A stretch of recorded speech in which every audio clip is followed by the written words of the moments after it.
Woodside Energy is not only Australia's largest independent energy producer, it's also a leading producer on the global stage. I spoke to CEO Meg O'Neill about how she sees the global demand-supply picture balancing out in the medium term, how the US government is driving to remove red tape when it comes to greenlighting energy projects, and how the company's major projects are shaping up at the moment. Take a listen. It's a really informative video.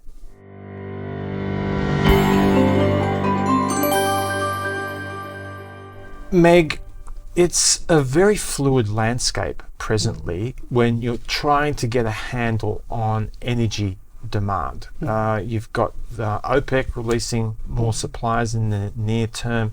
You've got a moderating economy. You've got the discussion around sanctions and secondary sanctions being applied. This is a very complex landscape. How do you get a handle on where energy demand is going to be in the next 6 to 12 months? Well, great question, Tom. And when we think about demand, we always look at fundamentals. So we when we're thinking about long term, we look at things like population growth. Nearer term, we really take a close look at economy and the economic factors that are happening. What we're seeing is, probably a bit of a slowdown in places like China, which have historically, maybe for the last 20 years, driven a lot of global growth. But other economies are still doing well. The US continues to perform well despite a lot of the, call it, unpredictability of things like tariffs and the changing rule set. The Indian economy continues to be very strong. So when we look at it from that perspective, things are going pretty well. The supply is where there's perhaps more moving parts. So OPEC's been pretty clear about their desire to unwind some of those voluntary production cuts. But you've got sanctions, you've got potential for escalation of sanctions, backing off of sanctions. Those are really hard items for us to predict. So when we think about the Woodside business, what we focus on is doing the things that we can do really well, making sure that we're running a safe, reliable, cost-efficient business. And if we look at the first half results, very pleased with where we were on all of those metrics. So no high consequence injuries. Production was up 11% versus first half in 2024, and unit production cost was down 7%. So, really strong baseline production. And that's what we focus on, is making sure we're doing our best to ensure the business is resilient, even if the price is going up or down. An important part of that increase in output was bringing Sangomar online. You've got a nameplate production. I mean, we've been talking for quite a number of years, and to see this project go from the early stages to nameplate production, how important was that, particularly in the last half? Yeah, it's huge. So nameplate capacity is 100,000 barrels of oil per day. Our share of that is about 82%. About $1 billion of revenue from that asset in the first half. So, very significant contributor to the top line. Helps bring down our unit production cost as well, because again, the cost to operate when you're operating at nameplate on a relative basis is down. Safety record was absolutely outstanding, not even a recordable injury in the asset in the first 12 months that it was up and running. So very, very pleased with how Sangomar is performing. In terms of your focus over the medium term, you've always been very conscious of future-proofing the business through exploration, but there's been a little bit of a pivot on that front, hasn't there, lately?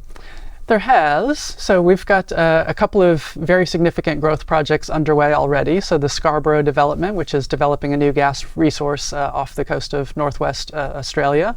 That'll help supply the domestic and LNG markets well into the 2030s. We've got the Trion development. So this is offshore Mexico, a very large deepwater oil field. So that's scheduled for first production in 2028. So we've got a lot of delivery in that front. But the question we'd always been grappling with is, well, what's next? Yeah. The challenge with oil and gas is you're fighting constant decline. And so you've got to figure out what are the sorts of things you can do to ensure you're a resilient business, not just for next year, but for the next decade or two. Last year, we made 2 big acquisitions. We acquired a low-carbon ammonia plant in Beaumont, Texas, and we acquired an LNG development opportunity in Louisiana. So with the focus on these two new developments, we've said, look, it's an appropriate time for us to ramp back some of the exploration activities, to ramp back some of our new energy opportunities. We've been chasing new energy opportunities around the world, but now that we've landed one with this Beaumont New Ammonia project, we've said, look, we've got to focus and let's make sure we deliver on these projects to an exceptional standard, demonstrate to our shareholders that these are creating the values that we expect they will create over the long term. So this year we've got to focus on delivery, both in the base business and project execution, again, to ensure that we'll be financially strong for the decades to come. I mean, just on that point, you've got a significant footprint now in terms of your US assets. So, I mean, you've always had your head in the game in terms of what's going on in terms of energy policy and the administration generally. Is it become more challenging to get a handle on the key vectors in that conversation in the last little while? The thing that's really working well in the US with the current administration is they've got a crystal clear understanding that affordable energy powers the economy. Yeah. And as they think about investment in AI and data centers and growing the tech world, it's abundantly clear that you need reliable, affordable energy to power that growth. And so every meeting I have with the administration or with the officials, they're saying, what can we do to help you make investments in the US energy sector? And they're specific, it's tell me exactly what permit you need, tell me exactly, where are you hitting roadblocks, tell me exactly, what are the sorts of things that we can do from a regulatory perspective to help you invest in the US. And that sort of reception is tremendous. You're going to be diplomatic in your answer, I know. It's perhaps the sort of precision and lack of friction that you'd prefer with the Northwest Shelf conversation at the moment. Is that how far away do you think you're going to be from getting that situation resolved? Look, we've got 24 people in Canberra this week who are talking about how to improve productivity in Australia. I think Northwest Shelf is a great case study. So we have to obtain a state environmental approval and a Commonwealth environmental approval. They look at slightly different material. The state environmental approval ran for 6 years, including 2 years of a very rigorous appeal process where a number of parties appealed the EPA's initial decision. And at the end of December last year, we were granted an approval with certain quite rigorous conditions.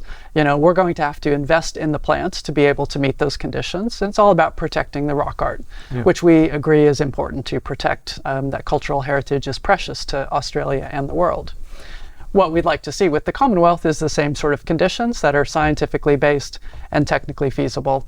And it continues to be very frustrating that, it's now been more than 6 months since the state approval was granted and we continue to negotiate with the Commonwealth.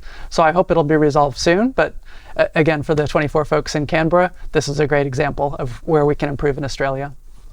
Still on managing risks, you've sold down part of the Louisiana project. Is that as simple as it is? Just you like to have good partners in your projects, and that de-risks things, creates a stable foundation for the future, and then you can go off and think about other things? Well, look, we're very pleased to bring Stonepeak into Louisiana LNG. So they've come in as an equity partner in what we call the infrastructure company. So they're investing in the LNG trains. We've set up the commercial arrangements in a way that plays well to the desires of an infrastructure investor such as Stonepeak. And really excited with the way we were able to negotiate some innovative financing. So they pay 75% of the capital cost in 2025 and 2026. So, their spend is front-end loaded, which helps take pressure off our balance sheet. So that's a great outcome. And that agreement enabled us to take the final investment decision. Now, we would like to bring other partners in, but we've got time, and we're going to make sure that we bring in high-quality partners at a price that works for Woodside shareholders and protects the value that we see coming out of Louisiana LNG. So we're talking to a number of players, but we'll be patient and we'll be disciplined. The Gippsland Basin, you've taken over operation of that important part of the Australian neighbourhood. And I suppose what stands out here is that there's a lot of potential in that jurisdiction that has been either untapped, ignored, however you want to describe it. What are your ambitions now that you're the operator? Yeah, well, we'll be the operator in 2026. There's a few regulatory approvals that we need to affect the transfer, but super excited to come into the Bass Strait. We've been there as a non-operating partner, through BHP Petroleum initially, since the 70s, but very pleased as Woodside to be able to come in.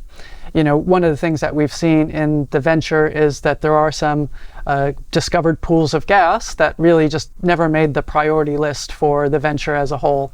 So we've negotiated with ExxonMobil the ability for us as Woodside to develop at 100%. We'll spend our money, but we'll get all the revenue. And when we look at the East Coast gas market, it's very clear that there is a huge need for more gas to get to the market. So 200 petajoules potential. We've got a bit of work to do to mature the technical analysis and the commercial analysis, but very excited to be able to try to extract more value out of this asset, to kind of squeeze the last drop of gas out to ensure that we can play our role in helping with the domestic market here. Meg, it's always a pleasure to talk to you. We always seem to have never enough time, so thanks for your time today. Thanks, Tom.